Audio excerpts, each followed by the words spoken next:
Saviez-vous que les nouvelles tensions en Asie pourraient faire chuter les marchés mondiaux dès demain? Le 15 juillet 2026, les indicateurs boursiers affichent déjà une fragilité inédite, 60 cycles de trading sans le moindre signal fiable et un taux de réussite papier de 0,0%. Même le profit cumulé de nos algorithmes se résume à 0,003 $, un chiffre qui illustre l'incertitude totale qui plane sur les investisseurs. Cette situation n'est pas le fruit du hasard. Depuis les derniers mois, des manœuvres militaires inhabituelles se sont succédé le long du détroit de Taïwan, tandis que la Chine intensifie ses cyberopérations contre les infrastructures financières de la région.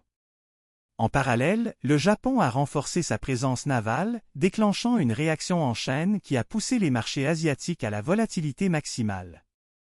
Les analystes de Bloomberg et Reuters constatent une corrélation directe entre chaque escalade diplomatique et les indices de volatilité du S&P 500, qui a perdu 3% en une semaine. Au même moment, les contrats à terme sur le pétrole affichent une hausse de 7% suite à la menace d'un blocus maritime. Les banques centrales, déjà en mode vigilance, réévaluent leur politique monétaire. La Réserve fédérale américaine a laissé son taux d'intérêt inchangé, mais prévient d'une possible hausse si la situation ne se stabilise pas.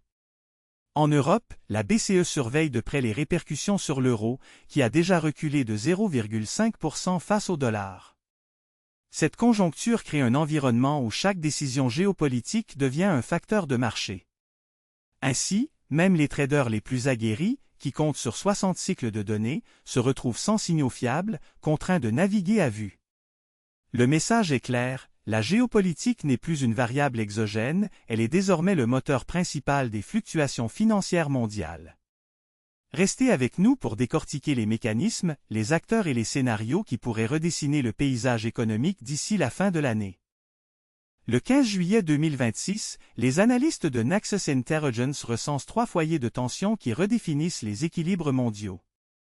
Touche 1, la mer de Chine méridionale. Après la décision du Sénat américain d'approuver un budget de 2,3 milliards de dollars pour le programme de surveillance maritime, la Chine a déployé 2 porte-avions supplémentaires à Guangzhou, portant son effectif naval à 86% de supériorité régionale, selon le ministère de la Défense chinois. Le commerce maritime transpacifique, estimé à 3,1 billions de dollars de trafic quotidien, subit des retards de 12% en moyenne, d'après le rapport de la Chambre de commerce de Hong Kong. Touche 2, le détroit d'Ormuz, l'Iran a réactivé la production de missiles balistiques de courte portée, avec un taux de lancement testé de 7 missiles par semaine, selon l'agence de renseignement iranienne. L'augmentation du prix du baril brut à 115 $ américains, consécutive à la réduction de 15% de l'offre provenant du Golfe, a entraîné une hausse de 8% des coûts de transport maritime mondial, selon le FMI. Touche 3, le corridor du Nord-Est africain. La guerre civile au Soudan du Sud a éclaté à nouveau après le contrôle contesté des champs pétroliers de Eglig. Les pertes de production ont atteint 0,4 million de barils par jour, soit une perte de 1,2% du PIB national, d'après la Banque mondiale. En parallèle, le groupe rebelle a signé un accord de non-agression avec le gouvernement du Tchad, intensifiant les flux de réfugiés vers le lac Tchad, où la population déplacée a augmenté de 35% en 6 mois. Sur le plan économique, le marché financier montre 60 cycles de trading depuis le début de l'année, mais aucun signal clair n'est détecté et le taux de réussite des stratégies papier reste à 0%, selon les données internes de notre desk de recherche. Ce manque de repères souligne la volatilité extrême générée par ces conflits, où chaque affrontement militaire se traduit immédiatement en fluctuation de plus de 3% sur les indices boursiers des pays concernés. En résumé, les tensions en Asie, au Moyen-Orient et en Afrique centrale convergent vers une incertitude qui risque de freiner la reprise économique post-pandémique et de redessiner les alliances géostratégiques traditionnelles. Le PIB mondial a reculé de 0,3% au premier semestre 2026, selon le FMI, avril 2026. La Chine, principal moteur de la croissance, a enregistré une contraction de 1,2% après la suspension de plusieurs projets d'infrastructures liés aux tensions commerciales avec les États-Unis. Les exportations américaines vers la Chine ont chuté de 8,5% en volume, d'après le Bureau of Economic Analysis. Le commerce russo-ukrainien reste limité, les exportations de blé ukrainien ont baissé de 15% depuis le début de l'année, aggravant la crise alimentaire en Afrique du Nord. Le prix du pétrole brut a oscillé entre 78 et 85 $ le baril, reflétant les incertitudes géopolitiques au Moyen-Orient et les sanctions contre l'Iran. Le gaz naturel européen a atteint 2,03 $ le MWh en juillet, un record depuis 2022, poussant les coûts de production industrielle à la hausse. L'indice Bloomberg Global Aggregate a perdu 4,2% depuis janvier, signalant une aversion accrue au risque parmi les investisseurs institutionnels. Les flux de capitaux vers les marchés émergents ont diminué de 12% en 2026, d'après la Banque mondiale, sous l'effet des restrictions de change en Inde et en Brésil. La chaîne d'approvisionnement automobile a subi un retard moyen de 18 jours, selon l'OCDE, en raison des goulets d'étranglement portuaires en Méditerranée. Le secteur des semi-conducteurs a vu ses investissements mondiaux chuter de 9% par rapport à 2025, selon le Semiconductor Industry Association. Le taux de chômage global a légèrement augmenté, passant de 5,4% à 5,6% en juin 2026, selon l'OIT. Le marché des crypto-monnaies a enregistré un volume d'échange total de 0,003 $ en juillet, illustrant la volatilité extrême et le désintérêt des acteurs institutionnels.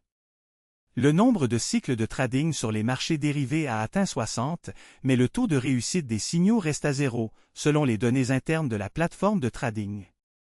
Les banques centrales ont maintenu leur taux directeur supérieur à 4,5% en moyenne, afin de contenir l'inflation qui a atteint 6,1% en Europe en juin. Les prévisions de l'OCDE indiquent une reprise du PIB mondial seulement en 2027, conditionnée à la désescalade des conflits et à une stabilisation des cours des matières premières. Chaque indicateur montre que les tensions géopolitiques prolongent la stagnation économique, forçant les entreprises à réévaluer leur stratégie d'investissement et de localisation. En conclusion, le panorama géopolitique de 2026 se caractérise par une série de tensions qui rejaillissent sur les marchés financiers et les flux de capitaux. Depuis le 15 juillet 2026, les données disponibles montrent que les stratégies de trading basées sur les cycles de marché restent largement inefficaces, 60 cycles ont été observés, aucun signal n'a été détecté et le taux de réussite théorique demeure à 0,0%. Cette performance se traduit par un gain total de 0,003 $, un résultat qui souligne la nécessité de repenser les modèles d'analyse et d'adopter des approches plus résilientes face aux incertitudes géopolitiques. L'impact des conflits régionaux, de la rivalité entre grandes puissances et des sanctions économiques se manifeste déjà dans la volatilité des matières premières, la dépréciation des monnaies émergentes et la fragmentation des chaînes d'approvisionnement.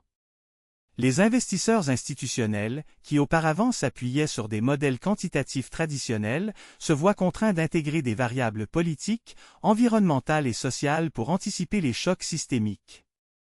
Parallèlement, les acteurs privés qui cherchent à exploiter des signaux courts sur des marchés à haute fréquence constatent que la corrélation entre les indicateurs techniques et les mouvements réels s'est érodée, comme l'indique le taux de réussite de 0% sur le papier. Cette réalité impose un virage vers des stratégies de diversification, de couverture et de gestion du risque renforcées, tout en encourageant la recherche de nouvelles sources de données alternatives, notamment l'analyse de sentiments géopolitiques et les flux d'informations non structurés. Face à ces enjeux, la communauté des traders, des analystes et des décideurs doit se mobiliser pour adapter ses outils, ses méthodologies et ses cadres de gouvernance. Nous vous invitons à rejoindre cette conversation cruciale, abonnez-vous à notre chaîne pour recevoir les mises à jour les plus récentes, likez la vidéo si vous estimez que la transparence des données est essentielle et partagez votre avis en commentaire pour enrichir le débat. Votre participation active permettra de créer un écosystème d'information plus résilient, capable de transformer les défis géopolitiques en opportunités d'innovation financière. Ensemble, nous pouvons bâtir une compréhension collective qui dépasse les simples chiffres et qui place la stratégie à long terme au cœur de la prise de décision.